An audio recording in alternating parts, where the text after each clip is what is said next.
கிழக்கு நியூஸ் நேயர்களுக்கு வணக்கம். நான் பத்ரி சேஷாத்ரி. டெல்லியில் ஜந்தர் மந்தரில் ஒரு மிகப்பெரிய போராட்டம் ஒன்று நடந்தது. கல்வி அமைச்சர் தர்மேந்திர பிரதானுக்கு எதிராக அவர் பதவி விலக வேண்டும் என்ற ஒரு கோரிக்கையை முன்வைத்து நீட் பரீட்சை வினாத்தால் கசிந்து அதன் காரணமாக பல்வேறு குழப்பங்கள் ஏற்பட்டு மறு தேர்வு வைக்க வேண்டிய ஒரு நிலை ஏற்பட்ட காரணத்தினால காக்ரோச் ஜனதா பார்ட்டி என்று அதை ஒரு அமைப்பு ஒன்று உருவாகி அந்த அமைப்பு ஒரு மிகப்பெரிய போராட்டத்தை ஆரம்பித்து அதில் எண்ணற்ற மாணவர்கள் கலந்து கொண்டு இந்த போராட்டத்தை ஜந்தர் மந்தர் பகுதியில் அவர்கள் நடத்தி கொண்டிருந்தார்கள். அதில் சோனம் வாங்சுக் அப்படிங்கிறவர் இதுக்கு இடையில் அதோடு சேர்ந்து கொண்டு உண்ணாவிரதம் இருக்க ஆரம்பித்தார். அவர் அப்புறப்படுத்தப்பட்டார். பிறகு 20 நாட்களுக்கு பிறகு அப்புறப்படுத்தப்பட்டார். ஜூலை 20ஆம் தேதி அன்றைக்கு இந்த மாணவர்கள் நாங்கள் நாடாளுமன்றத்தை நோக்கி ஒரு மாபெரும் பேரணியாக செல்லப் போகிறோம் அப்படின்னு சொன்னாங்க. அந்த பேரணிக்கு அனுமதி மறுக்கப்பட்டது செக்யூரிட்டி காரணங்களுக்காக. அந்த தடையை மீறி அவர்கள் சென்றனர். அப்பொழுது கைகலப்பு ஏற்பட்டது. காவல்துறை களத்தில் இறங்க வேண்டியிருந்தது. இந்த கூட்டத்தை கட்டுப்படுத்த வேண்டியிருந்தது. தடியடி நடந்தது. கண்ணீர் புகை குண்டுகள் வீசப்பட்டன. பெல்லட் துப்பாக்கிகளால் ரப்பர் பெல்லட் வைத்து சுடப்பட்டிருக்கிறார்கள் சிலர். இதெல்லாம் நமக்கு தெரிந்தது. ஆனால் டெல்லி போலீஸ் என்ன பண்ணியிருக்குன்னா, அந்த கூட்டத்தில் எங்கெல்லாம் அராஜகம் நடந்ததோ, பொது சொத்துகளுக்கு சேதம் விளைவிக்கப்பட்டதோ, அங்கெல்லாம் அந்த சிசிடிவி கேமரா மூலமாக படங்களை எடுத்து அதில் ஆட்கள்லாம் இருக்காங்க இல்லையா, இந்த பேரணியில் சென்றவர்கள், கூட்டமாக போனவர்கள், ரகளை செய்தவர்கள், அதையெல்லாம் அனலைஸ் பண்ணுறாங்க டெல்லி போலீஸ். அந்த அனாலிசிஸில் அந்த கூட்டத்தில் 989 பேர் குற்றப்பின்னணி கொண்டவர்கள் என்றும், அதில் 101 பேர், அந்த 989 பேர் கிட்டத்தட்ட 1000ன்னு வச்சுப்போம், 1000 பேர் குறைந்தபட்சம் குற்றப்பின்னணி கொண்டவர்கள், அதில் 100 பேர் கொலை குற்றம் சாட்டப்பட்டவர்கள். அந்த ரிப்போர்ட்டில் என்னென்னலாம் இருக்குது அப்படின்னு பார்ப்போம். விதவிதமாக 101 பேர் கொலை குற்றம் சாட்டப்பட்டவர்கள், 284 பேர் கொள்ளை, டக்காய்டி அண்ட் ராபரி கேசஸ், திருட்டு குற்றங்கள் செய்தவர்கள், 92 பேர் sexual assault and other offences against women and children. அது இன்னும் டீட்டெயில் பின்னாடி ரேப் கேஸ் அப்படின்லாம் பிரேக்கப்லாம் கொடுக்குறாங்க. போக்சோ கேஸ், ரேப் கேஸ் அப்படின்லாம். இவங்கெல்லாம் சேர்ந்து தான் இந்த கூட்டத்தில் நாடாளுமன்றத்தை நோக்கி போயிருக்கிறார்கள். நடுவில் பொது சொத்தும் தனியார் சொத்தையும் சேதப்படுத்தி கொண்டே போயிருக்கிறார்கள். இந்த report police commissioner Anurag Kumar அரசாங்கத்துக்கு கொடுத்திருக்கிறார். யார் யாரெல்லாம் காவலர்களை தாக்கினார்கள் அப்படிங்கிறத எல்லாத்தையும் மொத்தமாக பார்த்து கிட்டத்தட்ட 2873 பேர் காவலர்களை தாக்கியிருக்கிறார்கள், பொது சொத்தை தாக்கியிருக்கிறார்கள். இதில் பல முதல் முறை குற்றம் செய்தவர்களும் இருக்காங்க. மாணவர்களுக்கு 4 பேர் அடிக்கிறான்னா நம்மளும் சேர்ந்து அடிப்போன்னு, அந்த மாதிரி முதல் முறையாக காரை பஸ்ஸை உடைச்சவங்க அப்படின்னு ஒரு சில செட்டு இருக்குது. மொத்தம் 2873, சுமார் 3000. அதில் ஒன் தேர்டு எக்ஸ்ட்ரீம் குற்றங்கள் செய்தவர்கள், ஏற்கனவே குற்றம் செய்து அவங்க மேல கேஸ் இருக்குது அப்படின்னு. இந்த ஆட்கள் எல்லாரையும் அரெஸ்ட் பண்ணி அவங்களுடைய கிரிமினல் ஹிஸ்ட்ரி என்ன அப்படிங்கிறத பார்த்துட்டு என்ன பண்ண போகிறாங்கன்னா, மாணவர்கள் மீதான குற்றம் மட்டும் ரத்து செய்யப்பட போகிறது. ஏற்கனவே குற்றப்பின்னணி இருப்பவர்கள் குற்றம் அவங்க பேரில் பதியக்கூடிய குற்றச்சாட்டு இருக்கும். மாணவர்கள் மட்டும் முதல் முறையாக ரகளையில் ஈடுபட்ட மாணவர்களை மட்டும் விட போகிறாங்க. மற்றவர்கள் எல்லோரும் ஜெயிலில் போக வேண்டியது தான். இது என்னென்னா, FRS camera, CCTV footage, video recorded by police personnel, பொதுமக்கள் ரெக்கார்ட் பண்ண வீடியோ.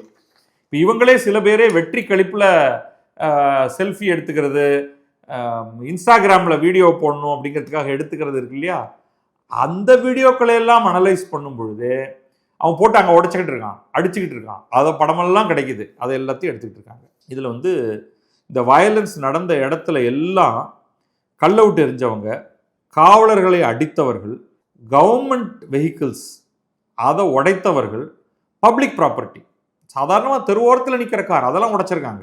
நமக்கே அந்த வீடியோ ஃபுட்டேஜ்லாம் கிடைக்குது, இன்ஸ்டாகிராமில் அவ்வளவு கொட்டி கிடக்குது. ஸோ இது எல்லாத்தையும் பார்க்கும்பொழுது இவங்க ஹபிச்சுவல் அண்ட் ரிப்பீட் அஃபெண்டர்ஸ் அதில் இருக்காங்க.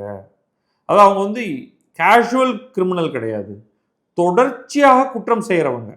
இதில் நிறைய பேர் வந்து ரொம்ப ரொம்ப மோசமான குற்றம். நம்ம ஏற்கனவே சொன்னோம், கொலை, கொலை முயற்சி, திருட்டு, கொள்ளை, ரேப், பெண்களுக்கு எதிரான குற்றங்கள், ஆர்ம்ஸ் ஆக்ட் வயலேஷன். அப்போ என்னன்னா வந்து துப்பாக்கி போன்ற கொடூர ஆயுதங்களை வைத்திருப்பது, கிட்னாப்பிங், கடத்தல், செயின் ஸ்நாச்சிங், கழுத்துலேருந்து செயின் பறித்து கொண்டு போவது. அப்புறம் இவ்வளவு பண்ணுறவன் விடுவானா? போதை மருந்து சம்பந்தமான குற்றங்கள், போதை மருந்து விற்கிறது, கடத்துறது, டிரான்ஸ்போர்ட் பண்ணுறது, அந்த மாதிரியான செயல்கள், இது எல்லாம் வந்து இந்த லிஸ்ட்டில் கிடச்சிருக்கு. இதில் சப் லிஸ்ட் பார்ப்போம். ஏற்கனவே பார்த்தோம் 101 பேர் மீது கொலை குற்றம் இருக்குன்ட்டு, 61 பேர் மீது ரேப் குற்றம் இருக்கு. ஏற்கனவே பதியப்பட்ட குற்றங்கள், புதிதாக போடலை, இது ஏற்கனவே இவர்கள் மீது இருக்கிறது. 25 பேர் வந்து மொலஸ்டேஷன், அதாவது ரேப் இல்லை, ஆனால் வன்புணர்ச்சி இல்லாத பெண்களை அசால்ட் பண்ணுறது, முரட்டுத்தனமாக அவர்களுடன் நடந்து கொள்வது. 6 பேர் இதில் வந்து போக்சோ ஆக்ட், இதே காரியத்தை பெண் குழந்தைகள் மீது பண்ணியிருக்காங்க. 229 பேர் நம்ம சொன்ன மாதிரி கொடூரமான ஆயுதங்களை வைத்திருத்தல், இன்க்ளூடிங் நாட்டு துப்பாக்கிகளை வைத்திருத்தல். 135 பேர் செயின் ஸ்நாச்சிங் பண்ணவன். 19 பேர் கடத்தல் பண்ணியிருக்காங்க. 67 பேர் drug, narcotic and psychotropic substance பண்ணுறது. 101 பேர் மர்டர் கேஸு. அதில் 42 பேர் 2 அல்லது 3க்கும் மேற்பட்ட கிரிமினல் கேஸு. 12 பேர் 10க்கும் மேற்பட்ட கேஸுகள். இதில் இந்த 101 பேரில் 12 பேர் வந்து இன்னும் ஒரு லெவல் மேலே. அதில் ரொம்ப நல்லா இருக்குது அந்த பர்சன்டேஜ் பார்த்தீங்கன்னா, இந்த கிரிமினல் ஆக்டிவிட்டி பண்ண 3ல் ஒருத்தர் முந்தைய குற்றங்கள் செய்தவங்க. அந்த 1000 பேர் ரஃபாக எடுத்துக்கிட்டிங்கன்னா அதில் 10% ஆளுங்க மர்டர் குற்றம் பண்ணவங்க, மர்டர் குற்றச்சாட்டு. அந்த 100 பேரில் 10% 10க்கும் மேற்பட்ட கொலை சம்பவங்களில் ஈடுபட்டவர்கள். மீதி ஒரு 62 பேருக்கு அட்டெம்ப்ட் டு மர்டர், கொலை பண்ண ட்ரை பண்ணோம் சார், ஆனால் கொலை பண்ணுறதுக்குள்ள அந்த ஆள் தப்பிச்சிட்டா மாதிரி. 25 பேருக்கு பல்வேறு விதமான கிரிமினல் குற்றங்கள். அந்த கிரிமினல் குற்றங்களில் திருட்டுலேருந்து ஆரம்பித்து மல்டிபிள் இது இருக்கலாம், கொலை, மிரட்டல், அந்த மாதிரிலாம் கூட இருக்கலாம். திருட்டு தனியாகவே வருது. 284 பேர். இப்போ நமக்கு தோணுது, அட பாவிகளா, இவங்களா வந்து சேர்ந்தாங்களா, இல்லை நீங்கள் இந்த மாதிரி ஆளுங்கள்லாம் கூட்டி வச்சுக்கிட்டீங்களா அப்படின்ட்டு. 284 பேர் சாதாரண திருட்டிலிருந்து வழிப்பறி கொள்ளை வரைக்கும் செய்தவர்கள். இதில் 155 பேர் வந்து 2க்கும் மேற்பட்ட குற்றங்களில் ஈடுபட்டவர்கள். 31 பேர் 10க்கும் மேற்பட்ட குற்றங்களில் ஈடுபட்டவர்கள். ரேப் அக்யூஸ்டில் 8 பேருக்கு மல்டிபிள் கிரிமினல் கேசஸ். அப்படி போயிட்டே இருக்கு. 6 பேருக்கு வந்து மொலஸ்டேஷன், 9 பேருக்கு இப்படி வழக்கு வழக்கு வழக்கு வழக்கு.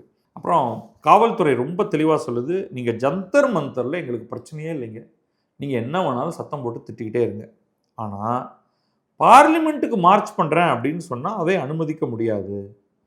அங்கே போய் ஒரு பெரிய பிரச்சனை இருந்ததுன்னா, ஒரு எம்பிக்கு ஏதாவது ஆயிடுச்சுன்னா, அவர் ஒருத்தர் வெளில போயிட்டு இருக்காரு, ஒரு எம்பி, அவரை காரோடு சேர்த்து கொளுத்திட்டிங்கன்னா என்ன பண்ணுறது? ஆனால் நாங்கள் பேரிகேடு வச்சுருந்ததையும் தாண்டி அதை தள்ளி விட்டு நாடாளுமன்றத்தை நோக்கி போனார்கள். அப்பொழுதுதான் நாங்கள் வேறு வழி இல்லாமல் ஆக்ட் பண்ண வேண்டி இருந்தது. அப்போ கூட ஏகப்பட்ட வார்னிங்ஸ் கொடுத்ததற்கு பிறகுதான் நாங்கள் எங்களுடைய ஃபோர்ஸை பயன்படுத்தினோம். அவங்க ஒவ்வொரு பேரிகேடாக தள்ளிக்கிட்டே போக போக போக போக நிறைய காவலர்களுக்கு அடிபட்டு காயம் ஏற்பட்டது. ரொம்ப ரெஸ்ட்ரெயின்ட்டுக்கு பிறகு தான், தாங்க முடியாதுங்கும்பொழுது தான் நாங்கள் வந்து ஒவ்வொன்றாக கிரேடடாக தடியடி நடத்தப்பட்டது. அவர்களை தடுத்து நிறுத்துவதற்கு கண்ணீர் புகை குண்டுகள் வீசப்பட்டன. அதையும் தாண்டும் பொழுது லைவ் அம்யூனிஷன் இல்லை, ஆனால் ரப்பர் பெல்லட்ஸ் போட்டு தாக்கப்பட்டிருக்கிறார்கள் ஒரு சில பேர். இல்லாட்டி தடுக்க முடியல, அவங்கள கம்ப்ளீட்லி அவுட் ஆஃப் கண்ட்ரோல் ஆகிருக்கும். இதை மட்டும் பண்ணலைன்னா எங்கேயோ போயிருக்கும். பட் போலீஸ் பர்சனலுக்கு நிறைய இன்ஜுரிஸ் ஏற்பட்ட போதும் கூட நாங்கள் கூட்டத்தை ஒரு விதமாக கட்டுக்குள் கொண்டு வந்தோம், ரொம்ப ரெஸ்ட்ரெயின்ட்டோடு தான் டீல் பண்ணியிருக்கோம் அப்படின்னு இருந்தும் மத்திய அரசு இந்த மாணவர் தலைவர்களோடு செய்து கொண்ட ஒப்பந்தத்தின் அடிப்படையில் மாணவர்கள் முன்னாடியே ஏதேனும் குற்றப்பின்னணி இல்லாதவர்கள், ஏதாவது ஒரு வழக்கில் அவர்கள் சேர்க்கப்படவில்லை என்றால், இதுதான் அவர்களுடைய முதல் கெட்டகாரியம் அப்படின்றால் அவர்கள் விடுவிக்கப்படுவார்கள். மற்றபடி இந்த கிரிமினல்கள் யாரும் விடுவிக்கப்பட மாட்டார்கள் அப்படிங்கிறது தெளிவாக தெரிகிறது. இதில் 2-3 விஷயங்கள் நம்ம பேச வேண்டியிருக்கு. ஒன்று, பொதுவாகவே இதனால தான் எனக்கு வந்து கூட்டங்கள் அப்படிங்கிறது டேஞ்சரஸ் அப்படின்னு சொல்ல முடியும். ஏன்னா எவ்வளவு ஈஸியாக இவ்வளவு பேர் இன்ஃபில்ட்ரேட் பண்ணியிருக்காங்க பாருங்கள். எங்கிருந்து வந்தவர்கள் இவர்கள்? டெல்லியிலேயே தொடர்ச்சியாக குற்றச்செயலில் ஈடுபடுபவர்கள் இவர்கள். சர்வசாதாரணமாக இங்கே உள்ளே வந்திருக்காங்க. ஒன்று இது இதனால தான் இதெல்லாம் அவாய்ட் பண்ணணும் அப்படிங்கிறது ஒன்று. ரெண்டாவது, காவல்துறை அனுமதி கொடுப்பதை தாண்டி நீங்கள் ஒன்றை செய்தீர்கள் என்றால் விளைவு மோசமானதாகத்தான் இருக்கும். இதெல்லாம் நடக்கும். காவல்துறை நீங்கள் நாடாளுமன்றத்துக்கு போகக்கூடாது, பிரதமருடைய வீட்டுக்கு போகக்கூடாது என்றால் அதை கேட்டு நடங்கள். அவங்க உங்களுக்கு இடம் கொடுக்குறாங்க. நீங்கள் இந்த இடத்துல என்ன பண்ண முடியுமோ பண்ணுங்க. You are being observe. எல்லாரும் பார்த்துக்கிட்டு இருக்காங்க. நாங்கள் இங்கே தான் போவோம், இன்னதான் பண்ணுவோம், நாங்கள் உள்ளே போவோம், வெளியில் இருப்போம் அப்படின்னா அதற்கான தண்டனையை நீங்கள் அனுபவித்து தான் ஆக வேண்டும். இது ரெண்டாவது விஷயம். மூணாவது, இதே கூட்டத்துக்கு நடுவில் அந்த வீடியோ ஒன்று தனியாக இருக்குது. அதை நான் பண்ண மாட்டேன் அப்படின்னு நினைக்கிறேன். பெண்கள், நான் ஆண்களை பற்றியே சொல்லலை, இளம் பெண்கள். இதில் சில பேர் அவங்களுக்கு 18 வயது தாண்டிருச்சாக்குன்னு கூட தெரியல. இன்ஃப்ளூயன்சர்ஸ் ஒரு பக்கம், இன்னொரு பக்கம் சாதாரண பெண்கள். அவங்க ஒரு குறைந்தபட்சம் இன்ஸ்டாகிராமில் அங்கே பேசுகிறது ரெக்கார்டாகி இன்ஸ்டாகிராமுக்கு வருது, அவர்களே போடுகிறார்கள் அல்லது பிறர் மைக்க வச்சு கேட்கும் பொழுது அவர்கள் வாயிலிருந்து அவர்கள் சொல்வது குறைந்தபட்சம் 100 பேர். இவர்களெல்லாம் பெண்கள். ஒருவர் விடாமல் பெண்களை தரக்குறைவாக கெட்ட வார்த்தை பேசுவது. கெட்ட வார்த்தைனா நான் அது உங்களுக்கு விளக்கி சொல்லணுங்கிற அவசியம் இல்லை. நரேந்திர மோடியை திட்டணும்னா நரேந்திர மோடியோடைய அம்மாவிலிருந்து தான் ஆரம்பிக்கிறாங்க. அவங்க பாவம், அவங்க செத்து போயிட்டாங்க, பாட்டியம்மா. பேசுவது யாருன்னா பெண் குழந்தை. எப்படி வளர்க்கப்பட்டிருக்கிறார்கள், பாராட்டி தள்ளுறாங்க அரசுக்கு எதிரானவர்கள். பாருங்க, பெண்களுடைய பார்ட்டிசிபேஷன் எப்படி இருந்தது தெரியுமா? பப்ளிக் ஸ்பேஸில் பெண்களே ஈடுபடாத சமயத்தில் இந்த ஜென்சி போராட்டம், கரப்பான் பூச்சி, பெண் கரப்பான் பூச்சிகளும் அதில் இருந்திருக்கிறார்கள் அப்படின்னு பாராட்டுறவங்க தனியாக 2-3 பத்தி எழுதணும். இந்த பெண்கள் ஆண்களுக்கு இணையாக எவ்வளவு அருமையாக கெட்ட பேச்சு பேசுகிறார்கள். அதை தனியாக ஒரு ரன் பண்ணி ட்விட்டரில் மற்ற எல்லா இடங்கள்லையும் சர்க்குலேட் ஆகிட்டு இருக்கு. அதை நம்ம இந்த மாதிரி ஒரு குடும்ப சேனலில் போடவே முடியாது. அவ்வளவு மோசமாக அவர்களும் உங்களுக்கு மத்தியில் இருந்தார்கள். 20 வயது கூட ஆகாதவர்கள். அப்போ எந்த அளவுக்கு வன்முறை இவர்களுக்குள்ளே இறங்கியிருக்கு. இந்த பக்கம் நீங்கள் காவல்துறையுடைய வன்முறையை பற்றி பேசுகிறீங்க, ஆனால் இங்கே இந்த ஆண் பெண் சரிநிகர் சமானமாக திட்டுவோம் இந்த நாட்டிலே அப்படின்னு பிச்சு விளையாடி இருக்காங்க.